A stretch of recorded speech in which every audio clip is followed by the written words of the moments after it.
Welcome back to This Is Why We Watch Movies. I'm Brian. And I'm Landon. And today we have we actually have a lot of stuff to talk to you about. We do. It's very exciting. I feel like it's been a long time since I've seen you. It hasn't. Really? Yeah. It just feels like it, you know? We walked together yesterday. We did. Yep. Outside of that, it's been a minute. And then the day before, we did some camera tests. That was working, though. It's been a minute since we just, hung out to have fun. Well, the day before that, we watched Paddington in Peru and Nickel Boys. Oh. Well, maybe we should do a podcast episode on those. Yeah, maybe we should. Okay. It's not been a minute, but I still miss you. It's the whole thing. Yeah, okay. I was very surprised because I forgot my This Is Why We Watch Movies cup, which led to our first sponsorship deal with water. As you can see, this is an exclusive This Is Why We Watch Movies water. You can make yours. There will be a DIY kit on our website. Yeah, it seems like a lot of things you'll need. Yes. Sharpie, water, sticky note. Anyways, there's a show recording next door, and the only thing I've been thinking is I wonder what they're talking about. Probably not Paddington. No, I think we're the supreme Paddington podcast on this campus. Yeah, on this campus for sure. Yeah, we might even be the only one. But yeah, let's just go ahead and break into talking about Paddington because that should be interesting. So, do you have your synopses handy? I do. Paddington returns to Peru to visit his beloved Aunt Lucy, who now resides at the home for retired bears with the Brown family in tow. A thrilling adventure ensues when a mystery plunges them into an unexpected journey. Well, that is both the movie and not the movie at the same time, I feel. Sure. But, I think just to begin with our pros as always, the number one pro of this movie is that Paddington is back. Paddington is back. I love Paddington. I think that the way that Ben Whishaw plays the character is truly wonderful. Mm-hmm. And there's something so wholesome about the bear and the hard stare and everything. It's just a world I want to live in. I want this bear to be my friend. Yeah, it's so much to the point that I'm like, man, maybe London isn't that bad. Yeah, maybe England has something going for it. Which is really hard to do. I like England. I thought you were kidding. Well, yeah, we know you do. Okay. Yeah, what about you? No, I mean, obviously the same. I'm a big fan of the Paddington movies, which came as a surprise to you, I think. Yes, because you don't like having fun.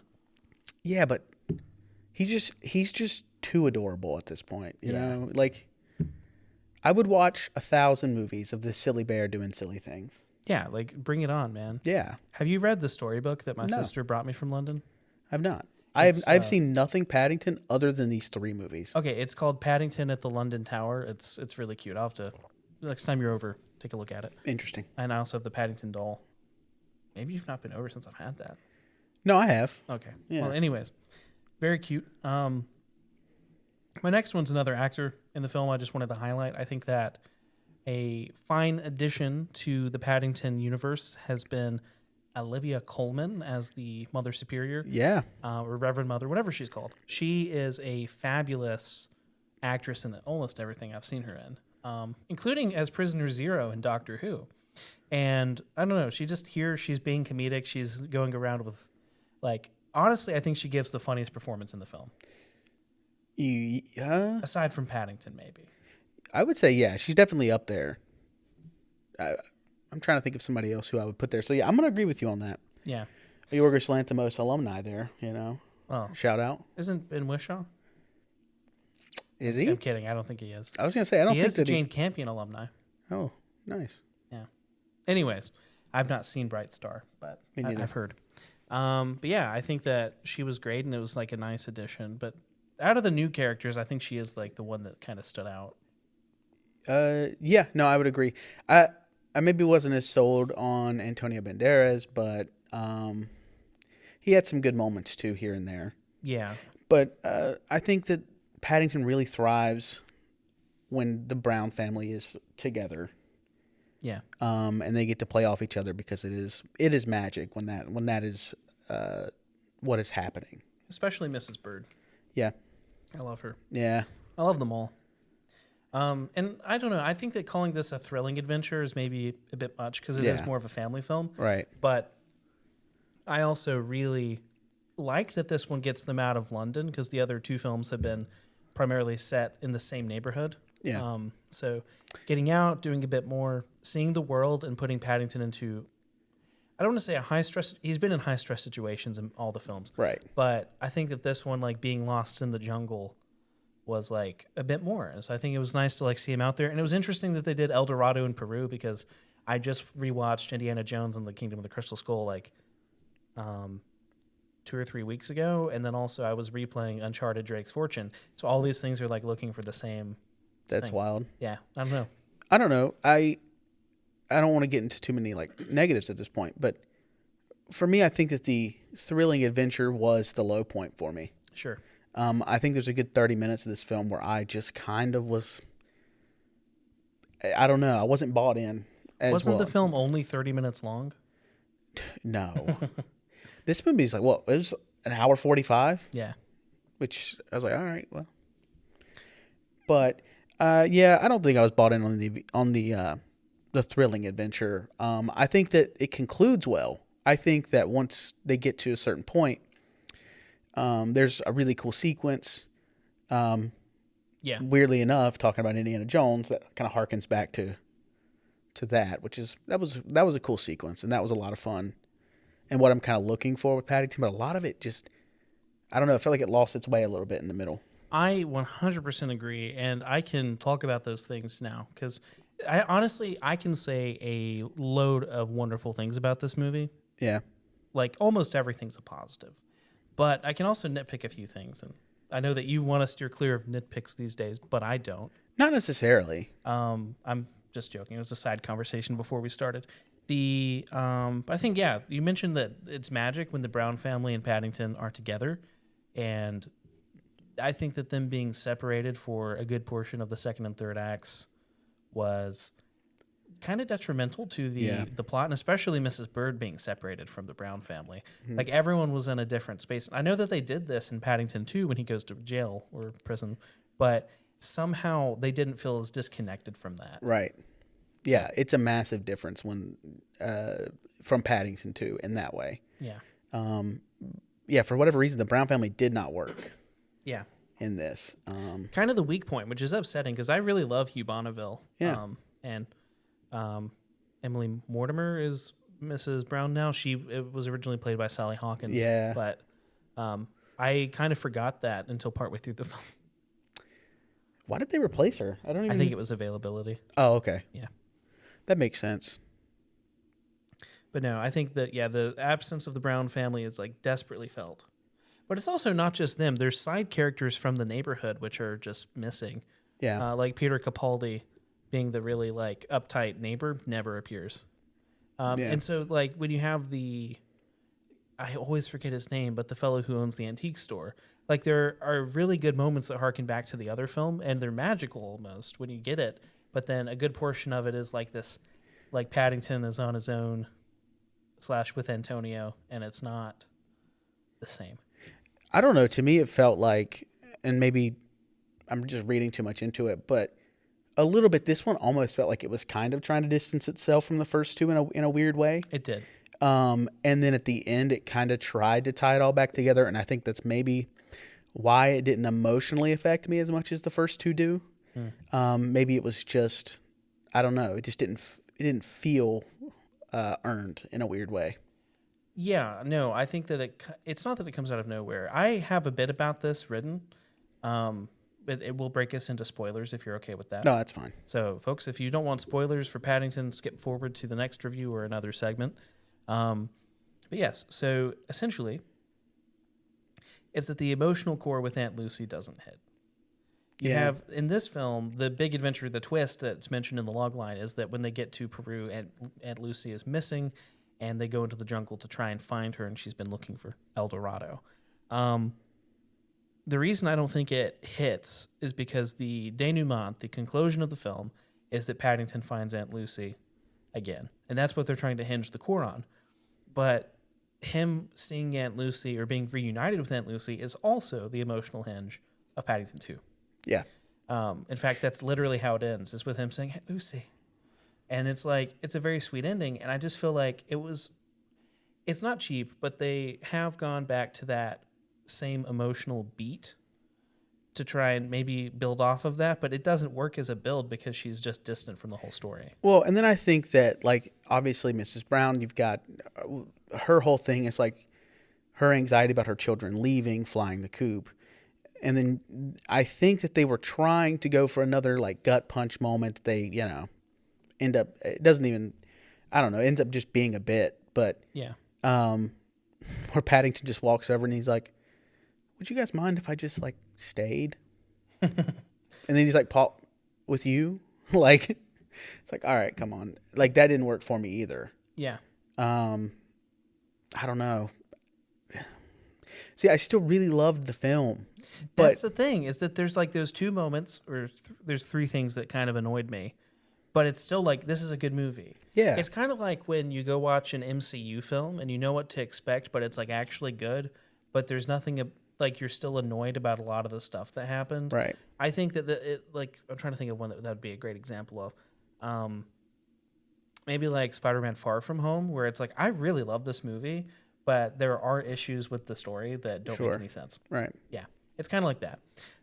So, I mean, I get that might spoil what my rating might be about. But anyways, the other thing is I think Antonio Banderas is like criminally underutilized.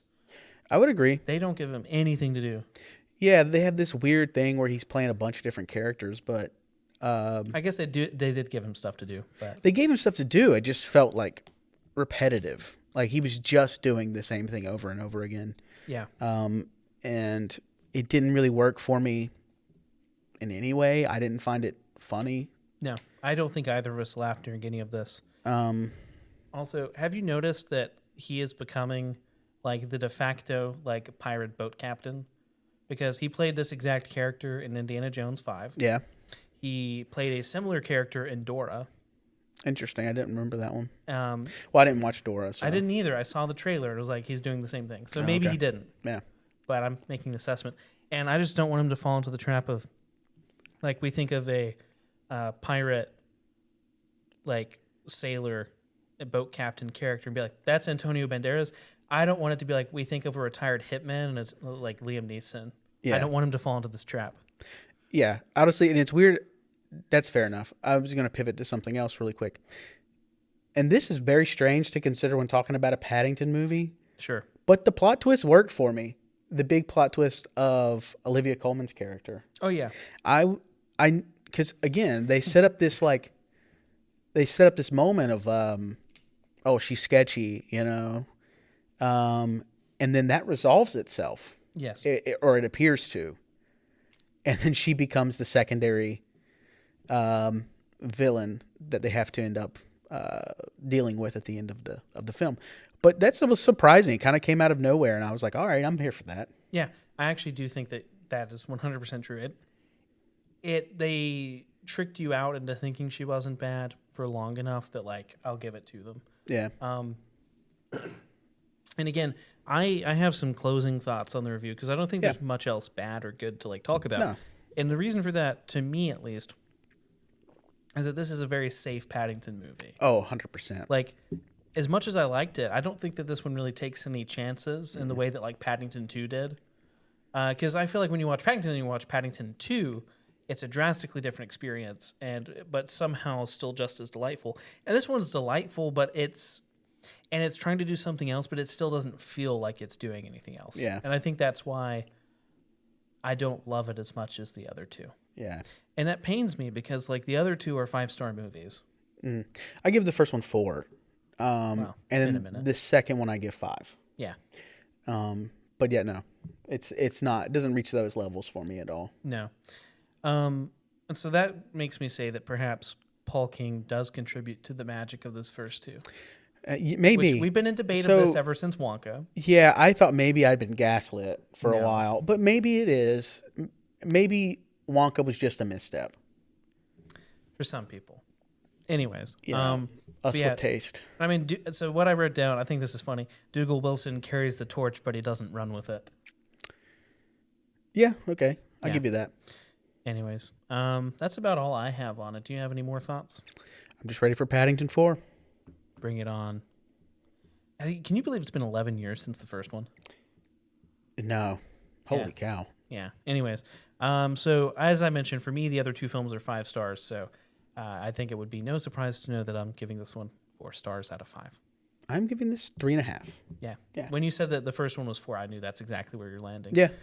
Because again, it's like it's almost there. And the first one for me, it's really just Is there a nail on the floor? no. I think it was a villain thing for me. Oh. Yeah, I think that Nicole Kidman is not as interesting as the Hugh Grant character, but like I still, agree. I don't even remember their names. No. Anyways, I just felt like we didn't need it. sure. Like I didn't think we needed an antagonist in that at all. Yeah. But, that's just me. But, Well, I'm glad you told me. yeah. We can move into the next review now, though. Very different movie, but still somehow involves oranges. It does, yeah. Yes, so this is Nickel Boys. Yes, based on Pulitzer Prize-winning novel by Colson Whitehead, Nickel Boys chronicles the powerful friendship between two African-American men navigating the harrowing trials of a reform school together in Florida. Yeah. Based on a true story. Yeah. I was looking at it. It's more so on the inspired category because I don't think the actual school was real, but it's inspired by someone's experiences. At least that's what I read. Yeah, I think that the names of the institution changed, but it's Yeah. I mean, it is stuff that happened for sure. Yeah. But no, and I think in discussing this one, especially more so than Paddington, it's such an experiential film. It's hard to pinpoint things that I'm like, this is a pro and this is a con. Yeah. So for me, it's just going to be more of like general thoughts that I'm like, I liked that versus I didn't. A bit more pointed than like just saying Olivia Colman. So yeah, I think first of all, I think it'd be weird to talk about the cinematography too much, but I think that the aspect ratio meant a lot to me in the context of the film. If you don't know, it's in 4:3, so it's more of a square shape. It's not an exact square, but it's more like an older television show with the shape. It looks like a beautiful movie, though. Yeah. And I think that really added into like the closed-in feeling of everything that those characters were going through. Because to me, it was like they couldn't even focus on everything around them. They were so like in this like pain almost. And I for me, the 4:3, I made a joke before it started. I'm like, oh, I can't watch this. But it really worked for me, and I like to see films use that in more of a unique way, and I think it played into the story really well here. It's hard to talk about the cinematography without talking about how it affects your watching the film, because it is so like it's all intentional. No moment of this feels like an accident in the best way possible. Yeah. And I agree 100%. And I don't mind 4:3 in general. I tend to enjoy if it's used well. Right. And what I'm saying is that generally I think it's used because it looks cool. Yeah. And this, I think, maybe I'm reading into it too much, but I think it was a bit deeper than that. I would say so. Yeah. Yeah. What about you? I think that it was a brilliant choice to make this first person. And I know you're not a big fan of first person in general, but to me, I think putting you in the shoes of these two young guys, it made it a little more harrowing. I should say, is like a good way to put it. Like, there are definitely very intense scenes in this that I would agree with the harrowing thing. Yeah. To me this is the most beautiful film of last year. I think the cinematography is my favorite of last year. And I was looking up Ramel Ross because the name sounded familiar, and I had seen one of his documentaries before. Well, yeah, he's only made one. Yeah. Hell County this morning. Yeah, this evening. Yeah. I've also seen it. Yeah. Yeah. Are you surprised that I've seen it? No. Okay, I was just wondering. But I was surprised that I had seen it, because I'm not very much. I'm surprised you've seen it, because I was surprised I saw it. It was probably just because it was nominated one year, I'm assuming. I watched it for a class. My professor Kevin screened it back in the day. Nice. So, but I also was very hazy. I looked at my Letterboxd review and I was like, there was sports 3 stars. That's crazy. I think it's a detriment to the film because like I remember being really pretty, but I'm not as into sports like that, and so I just was very disconnected from the film. Interesting. Anyways, But yeah, no, I think Ramel Ross's like sensibilities as a documentary filmmaker really lended itself well here. No, they did. That's actually something I wrote down. With like the writing is really strong. Yeah. And it shows. Like when you have a film like this where everything feels intentional and it's tight, I want to see that screenplay. I want to know what was in there that got them this on screen, because I would imagine it's not a circumstance where anything improv happened. Like it's planned. And it feels almost like the opposite of the experience we had last week with Captain America. It's weird to compare the two, but yeah. Yeah. I don't know if it's weird. I don't know. It just seems... They're both films. They are. They're just very different films. Very different films. Yeah. No, I agree. He's got some chops. And also I think he was DP on the other one. So, yeah. What did I write down about this? Yeah. I don't know. It's like if his visual style might not always be my cup of tea, it's still very pretty. Yeah. Which pretty is a weird word, but because I'm not talking about what I'm actually seeing. I'm talking about how it's presented. Correct. Yeah. It's not always a fun watch, but it is undoubtedly gorgeous. Yes. Okay, so I want to talk about the opening. Sure. Because when I think back on it, it's like I think it did take me a few minutes to adapt to the perspective we're in. But I do know the moment that I bought in. Do you have any idea of what that might have been? I'm assuming it's when he is looking at the shop window and we're watching newsreel footage of MLK, and then someone obscures the screen and we see its reflection. Close. It does have to do with reflections. Is it the bus? No. Interesting. It is the scene where he's watching his mother iron. And he's in the iron. And as it's going by, he's in it. At that moment, I was bought in. See, I didn't realize it was in first person until that happened. Really? Yeah, because I looked over at you and was like, does this guy have eye problems? Like partway through, because I knew absolutely nothing about this movie. Yeah. I hadn't. We talked about it on here in terms of like the nominees, but I remember being like, I don't know what this is, and so I didn't know. I didn't even look at the poster, the trailer, the log line when I was buying the ticket. So I fully went in blind. Yeah, I do love the opening shot though, and that's where I thought you would have noticed, because it is it's looking up at a tree with an orange hanging on it. Yeah, it's a very Terrence Malick shot. As much as I hate to admit it, I agree. And then it just it tilts over to see a kid looking at his own hand. Yeah. Yeah, no, I figured you would have caught that, but I love the opening montage. Honestly, if it would have just been like the montage the entire time, I would have been fine with it. If you want to watch a movie like that, I have some recommendations. No, I'm good. Okay. Yeah. But yeah, no, I agree. So what I was thinking is it was less of like first person. I thought that it was a camera on the ground pointing up and that the film was going to be the perspective of a nickel. Interesting. Yeah. I was wrong.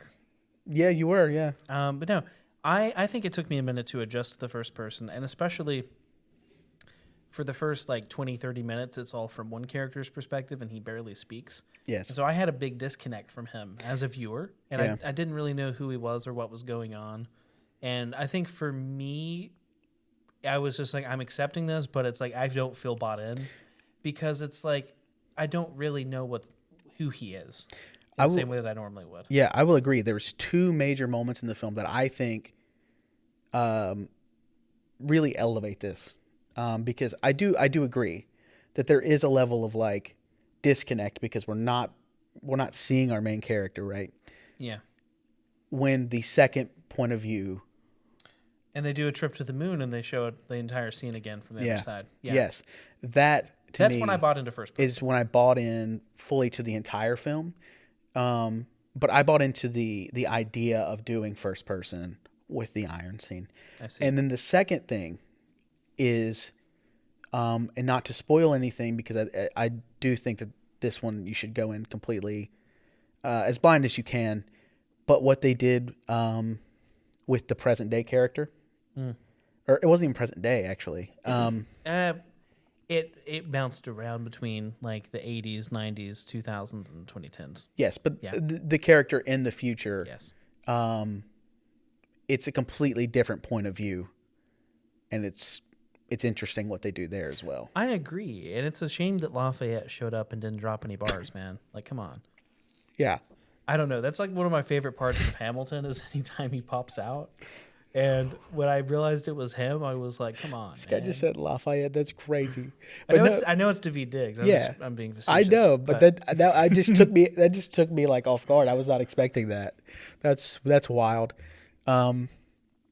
Anyways, but no, I think it is a struggle to think of anything that's like this is a negative. I think that maybe the film could have introduced a secondary viewpoint slightly earlier, just to like, and maybe it did and I didn't notice. That's something else I thought about, because I wasn't sure if like the kid getting in trouble was our other character the whole time, perhaps, but I haven't looked it up to see.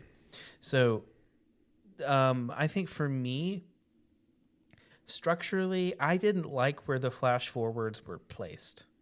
Like, I like the flash forwards as scenes, but a lot of times I don't know. It was like structurally, it kind of comes out of nowhere, and then it goes back to the other one. And not that we needed to see anything horrific happen, because that our character didn't see it, so it's him thinking about it in the future. But specifically, it's that it doesn't bookend the film. Like, it is the end, but we don't see it on the front. And I think I would have. I don't know. I think that even if it was like this really quick shot towards the front, that's like character here, then thinking, and you forget about it because it was so brief and then it comes back later. It's just one of those minor things. Like, I still like the scenes. It's just more of like, I would have liked it structurally to be done slightly different. But that's like really my only major criticism of the film. I have a thought on that. Okay. And maybe why they didn't, but I do feel like that kind of crosses into spoiler territory a little bit. Yeah. So, but I do feel like that may have come across because there. Do we want to just say spoilers? Yes, spoilers. If you want to know our ratings and you don't want to be spoiled, hop on Letterboxd. Yeah. They're already misleading the audience. That's true. With that character. I think if you do that, you're doubling down on the misleading. And at that point, I don't know. I think you might lose a little bit of good faith there. Sure. I mean, it's also, I don't know if that's particularly I thought he looked different. No, I definitely picked up on it before we got to the point where the actual twist was explained. It's specifically that scene in the bar when he sees the other guy, and they actually don't ever say names. Yep. And he mentions the quiet kid that used to hang out with you. Yeah. Because Turner was not quiet. Correct. Yeah. He was very. I liked Turner a lot. He brought such an energy to the film, because when it was I forgot to write down his name. Hold on. Holding the character that wasn't Turner, I think it was Emmett. Yeah, some Elwood. Elwood, thank you. I was about to say Elton or Emmett, but I think Elwood's a connection of those two. Yeah, Elwood is so shy. Yeah. And like introspective, and then like Turner is the exact opposite. He's sly. He's so full of life in this like terrible place. Right. I think that the discomfort that so much of the film feels is because we don't hear any character voices in their head, and we are seeing what they're saying, but we don't know what they're feeling because we can't see them. And so it becomes my own feelings of having to see those things, and it sits uncomfortably. And I'm thinking back to a similar experience, which is not quite. Well, it's as visceral, but in a different way. I was going to say like 12 Years a Slave is probably the closest feeling film to this for me, and that is an extremely rough watch. Yeah. And you feel a lot of stuff, but you also see it in that one. In this one, I think that they do the thing with the sound design where it's like sometimes you hear stuff and you don't know and you can't see it, and that just adds to that sense of dread, and I think really helps you understand. And part of the thing with I think a difference between those two is like 12 Years a Slave is very removed from our current experience because that's set 200 years ago. Yeah. This feels like so recent because the It's 60s weird. were recent. It's contemporary. Eerie. Yeah. Like, in a weird way. People who experience this are still very much alive. Yes. Which the main character is alive in the present day at the end of the film. Yeah. So that contributes to it as well. Yeah, no, it's just eerie. It's eerie. And there's a moment early in the film that I also think it's like, I understood the impact that it was going to have. And it was the scene on the bus you were talking about, where Elwood is sitting on the back of the bus and he looks up and there's just angry white faces looking at him. Yeah. And it's like, you can just feel the hatred coming off of them for somebody who they don't know. Right. The only thing they know about them is the color of their skin. And it's like, it hits you in the face immediately. Yeah. Which I think is definitely the intent. And especially for our audience who all watched it were mostly older white people, I do think is it's funny to think about that actually. Yeah. Funny is maybe not the right word. I just mean that, like, with an audience like that, we have no frame of reference. No frame of reference for that. I've never experienced that in my life. Correct. And it's such a and it happens really early in the film and it just takes you like, you're not ready for it, and then everything else that happens is like, oh. Yeah. No, it was an experience to feel that. Yeah. Yeah, see that. Yeah. In a lot of ways, I do feel like this movie has something in common with Persona. Oh, interesting. In the identity transference aspect. Oh, interesting. It's much more literal in this, though. It's literal, yeah. But anyways, that's irrelevant. But no, it's a brilliant film. I at one point was like, I don't like this. It's first person in the first like 20 minutes, and then the film happened, and my sensibilities opened up to it. Yeah, I think it's a fantastic film. Yeah, because I do think that it's totally fair to have that like worry with it, because it can come across as a gimmick if it's not done correctly. Yeah, it could be like that slasher that came out last year. Was there a first? Oh, yeah, that was. I didn't mind that one though. Well, yeah, but I just mean that definitely is a gimmicky thing. It definitely. But yeah, no, it really worked for this, and no, I don't think a lot of people should try the first person thing, because I do think that clearly it's not going to work for everybody. But I think Ramel Ross used it really well. And it definitely changed the way that I viewed the film. So I would agree. And the impact that it ends up having. My final thought is there's this really beautiful, there's not a lot of music in this film. There's a lot of like ambience that's dark, but not like melodic moments. Mm-hmm. And when there's a shot of them on bicycles on a road towards the end of the film. Yeah. The music kicks in, and I felt that elation and the beauty of like being free. Yeah. And then you turn around and it's all over. Yeah. It crashes in a moment. It does. Oh. Man, that was the gut punch of the film. Yeah, right, because there. I mean, I had assumed the twist before. Yeah. But at that moment, I second guessed it. I go, oh, they got out. Yeah. Like they did. Yeah. We already put up the spoiler thing. Oh yeah, that's right. We already put it up. Yeah. It's like they got out, and I was like, oh my God, there's a freedom and even the way they were riding the bikes, you could just feel the freedom that they had, and then turn around and see the truck coming, and it's like, oh. And it plays into it this way. And so for our listeners that are still around that don't care about spoilers, more directly what happened is Elwood gets shot and Turner escapes and assumes his identity. He goes and tells Elwood's grandmother about about Elwood passing, and she refuses to believe him. And that is also another gut punch scene as well.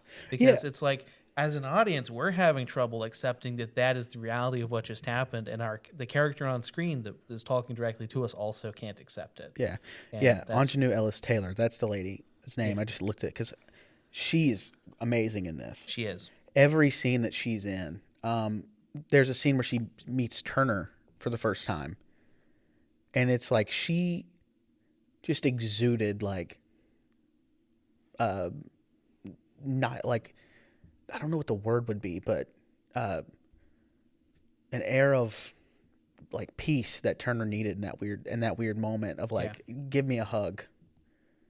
Like she needed a hug, he clearly needed a hug, and that one got me too. It's Yeah. No, I think that she was again another standout because I think she gets to act a bit more in the film than the other two characters because we see her more. But yeah, and then I kept trying to place who the guy driving the car was, and then I realized it was the weird emperor. Yes. Yeah. Anyways, I was like, I know that face. But yeah.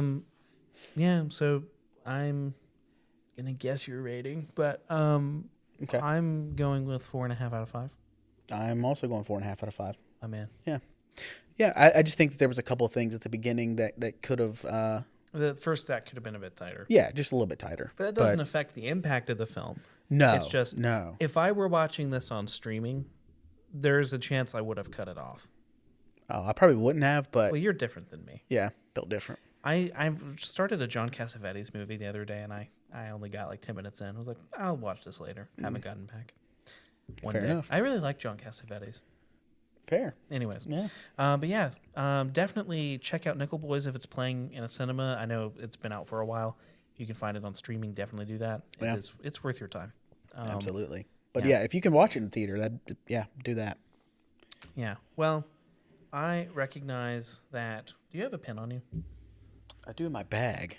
I forgot to grab my pen. I'll grab a bag. I'll grab it. All right, Landon's leaving. I will introduce the segment while we're doing this. I should have brought one. To alleviate things, I thought it would be fun to make you do this or that again. Okay, cool. Because last time you had some funny responses. I did not tell you to get any. No, you didn't. Okay. I did. I was gonna say I don't remember. I'm not that clever, so You're not. But this week, chill out. I'm sorry, man. Like, come on. I can't. Right. I can't lie. I'm the out of the two of us. Aren't I the smart one? It depends on which field we're talking about. Yeah, that's true. So no, I want to do this or that, but this time we have a bracket. All right. And it's that's exciting. So it's a tournament style. It's a tournament I like style. that. I like that. And it's going to break you. Great. So is this going to be like a list of my favorite films? Yes. You suck. I don't like you already. Is our Sweet 16 Steven Spielberg edition. Oh. So he's directed like 35 movies. 16 of them are on here. I hate you. There's no sequels. I can tell you that. All right, cool. That narrows out like 5 movies only. So just to begin, we're going to start off easy, okay? All right. Jaws or War of the Worlds? Jaws. Yeah, this pen's barely working, man. You got to have better pens. All right. Raiders of the Lost Ark or The Post? Raiders. Come on. That's crazy. That's interesting. Now I already know where this is going. I don't like this because I already think I know one of the matchups for the next round, and I don't like this. Yeah, you'll be... I think that the first bit's whatever, but no, I don't know. I might have went with The Post. I'm kidding. There's absolutely no way. No shot. E.T. or The Terminal. Both of them have to deal with someone trying to go home. E.T. Okay. So... I mean, I like the early 2000s Spielberg stuff. Just apparently not. Just not that much. Right. The 1993 double feature, Jurassic Park or Schindler's List. Oh. Dude. I hate you for that. I think there's a correct answer. Okay, but here's the thing. One of these I've watched twice. Yeah. One of these I've watched probably an uncountable amount of times. Yeah, but which one's better? You can't do this to me. Absolutely not. I'm good at... Don't cancel me. I'm going Jurassic Park. Oh my God. It's a crime. Oh. You know what? That's okay. You can. They're both great films. I love them both. One of them is clearly better. One of them is Park. infinitely rewatchable. The other one is like... Okay, that's a better term than better. What I mean is like I'm not going to go watch Schindler's List as a comfort film. Correct. Like that's if you are, you're a psycho. Yeah. It's like Nickel Boys. I mean, yeah, it'll be a while before I return to Nickel Boys. I'm not doing that. Yeah, no, I agree. It was a good experience. I want everyone else to experience it. I'm good for now. Yeah. Okay. All right. This is where I think they get more interesting. Bridge of Spies or Hook? Hook. Okay. Come on. Okay. Saving Private Ryan or West Side Story? Dude, you're killing me. Because honestly, those are both in my top 5. I know. Yeah, I decided you had to decide early. West Side Story. West Side Story. So what's wrong with Saving Private Ryan? Then? There is nothing wrong with Saving Private Ryan. Well, you didn't choose it, so Yeah, but it's like, I don't know. It's just because you're making me. I'm just picking. I'm just choosing it because you have going to. off my gut. Yeah. Your gut is West Side Story. I mean, that's fair. I really liked West Side Story, but it is technically a remake, whereas Saving Private Ryan is not. Yeah, but I don't care.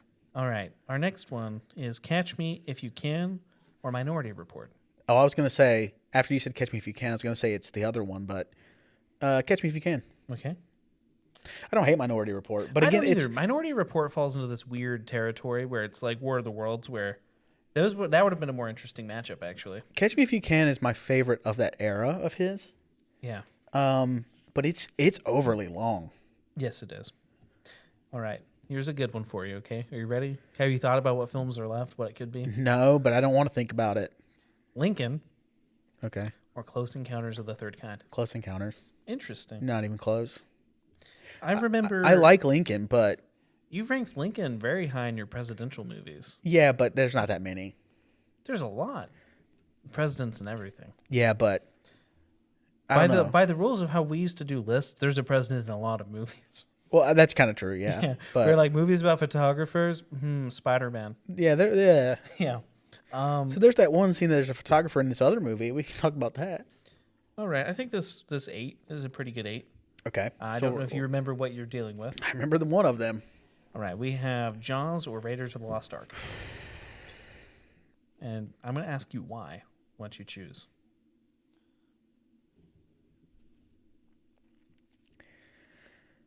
This is like asking me to pick my favorite child. Yeah. But you don't have any kids. No. It's like asking These are my children. It's like asking you to pick your favorite nephew, really.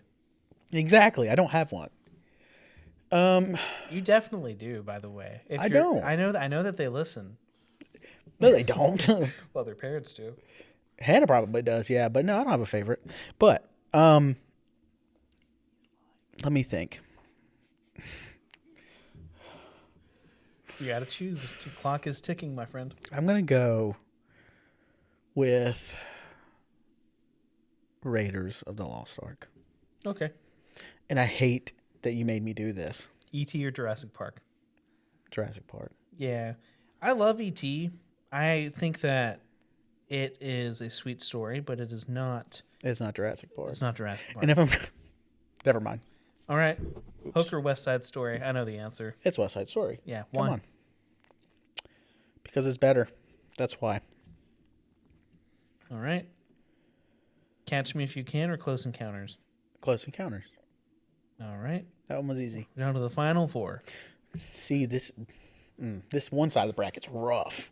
I'm going to do a bigger bracket next time because we can just breeze through this. Yeah, no, I think we definitely could have done 32. Well, I don't think he has 32 movies. It's close. Yeah. You could have padded it out with something. I would have been sequels. That would have been fine. Anyways, Raiders of the Lost Ark or Jurassic Park? You can talk this one out. All right. So I think I've watched Jurassic Park more. But Raiders continues to get better every time I watch it. Yeah. It is my favorite of the Indiana Jones films, which is shocking. Why? You're like the only one. No, really. Everyone else I know is like a Last Crusade stan. You're like the only Raiders stan specifically. Yeah. It's I like The Last Crusade, but you're not a stan. No. Also, I love how I just like stapled 2 note cards together. That is really funny. I could just grabbed a sheet of paper and I went with this. So I'm gonna go Raiders. Okay. And then Close Encounters or West Side Story? West Side Story. All right. Now you know the question. West Side Story or Raiders of the Lost Ark? Again, 2 films that are in the top 5, Yes. If not the top 2. if not the top 2. Right. I don't like you. I really don't, you know? This really just ruined my day. I got to, you know? Yeah, man, you could do this. You can't do this to me with Terrence Malick quite yet. No.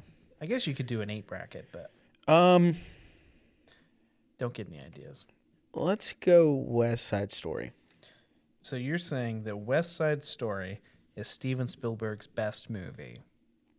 Of the ones that were there, yeah.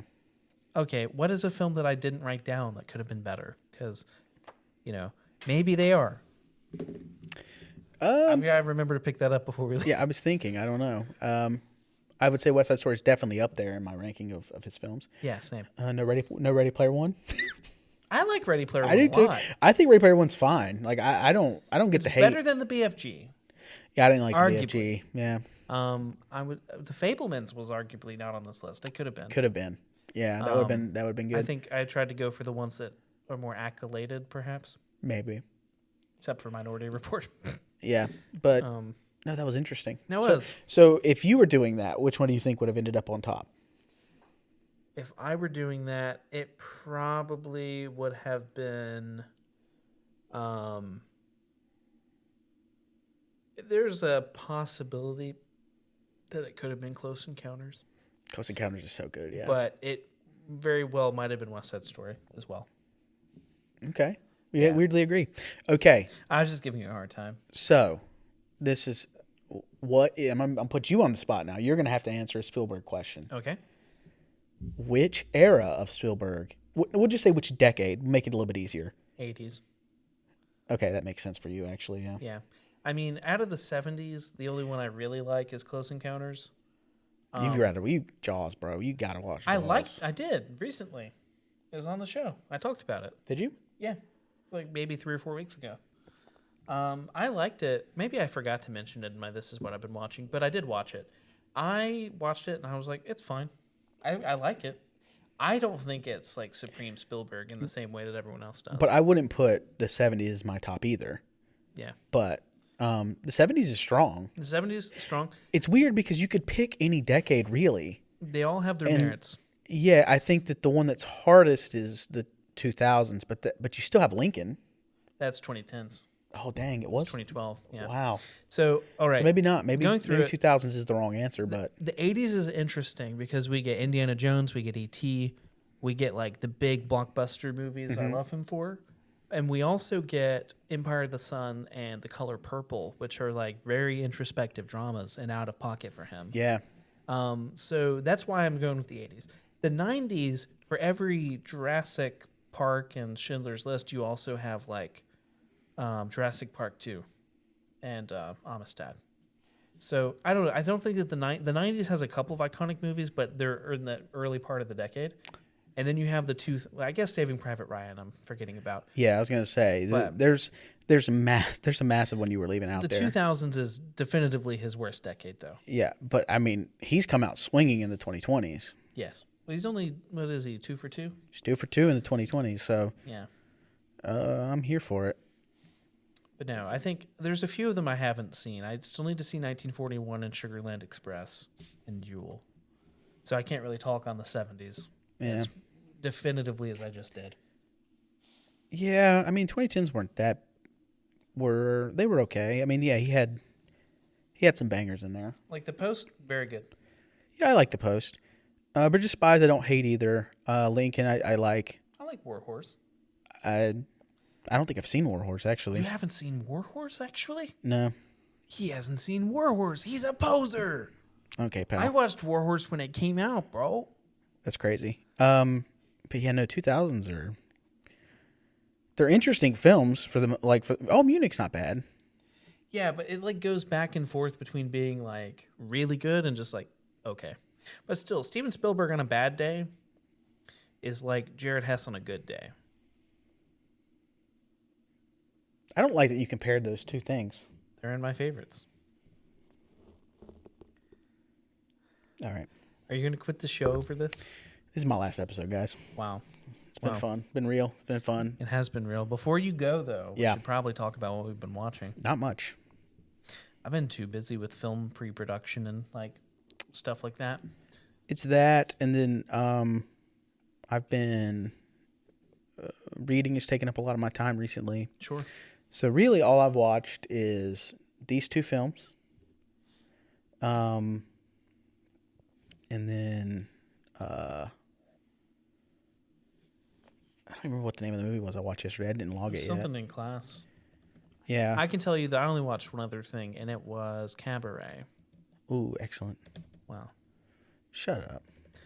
I don't know, man. I have my problems with it. But again, I think that your problems are like... It's what everyone else is like, this is great. I'm like, what are you talking about, man? Yeah, because the whole deal is like the cabaret is a distraction. Yeah. It's supposed to be, it's intentionally like jarringly different. The songs could have been good, though. I think they are. I didn't like the songs, but it might just be I don't really care for Liza Minnelli like that. Maybe. I don't know. Well, she doesn't even I have think that Joel many songs Grey in it. is really good as the master of ceremony. Yeah, I would agree with that. But I like Liza Minnelli a lot in this as well. I think she's absolute queen behavior, but The first and really the only thing I'm familiar with her from is Arrested Development, where she plays Lucille Ostero. who is Buster's, interesting. She's Buster's on and off again girlfriend, and it's very strange. Yeah. Oh, but I did watch There's No Business Like Show Business today. Oh, interesting. It's good. I just think that it's paced a little weird. I would say there is about, in this movie is 2 hours, and there is about 50 minutes of like staged dance numbers. Oh my goodness. At least that's what it felt like. You probably could have cut that down just a touch, but Well, that's how I feel about Cabaret. oh, God, come on. The story happening outside of the cabaret was more interesting. No, absolutely. That's it. Like, Yeah. No, I think that, I don't know. I think it being a musical messed it up for me. That's my take. I'm walking away. all right, but I have a question. Sure. Because I think the scene that is the most haunting in that film, and I'm curious if you would agree, is the garden scene. I think that's where the film turns. Because there's this really beautiful song, and you back away, and it's all Nazis. Yes. Yeah. No, I agree with that. I was like, ugh. But then it's like the moment that happens, it's The movie becomes less of a dream. It's kind of like when Nora gets abducted by the guys. But no, I'm a big fan of Cabaret in general. I think that it's like it is highly relevant still. I agree with that. I just didn't like the music. Okay. Yeah. Like I'm not disagreeing that it's like an important story and like all that. I think if there was a non-musical film version, I might actually really like it. Do yourself a favor just for the fun of it. Go look at the behind the scenes of this film. Bob Fosse and his producer were going at it. It was this behind the scenes of this film is fascinating. I would highly recommend going to check it out. I'm sure I've got a reading due for it tonight. Oh, probably. Yeah. Yeah, that makes sense. Spoilers. Yeah, but yeah, that's about all. That's all. Well, as always, you can follow us on social media if you want to keep up. I've been putting out a few more clips than I had been. I was looking at it, and it's funny because each time I've done it, it's been like for a month and a half, 6 weeks. And then I go away for like 2 months, and then I come back. Yeah. It's like, maybe I should just consistently do this. But we're now on Blue Sky. Oh, nice. Yeah, I've made a Blue Sky page. Cool. No one follows us, but if you're on Blue Sky, Yeah, follow us. hit us up. It'd be nice. Yeah. Anyway, bye.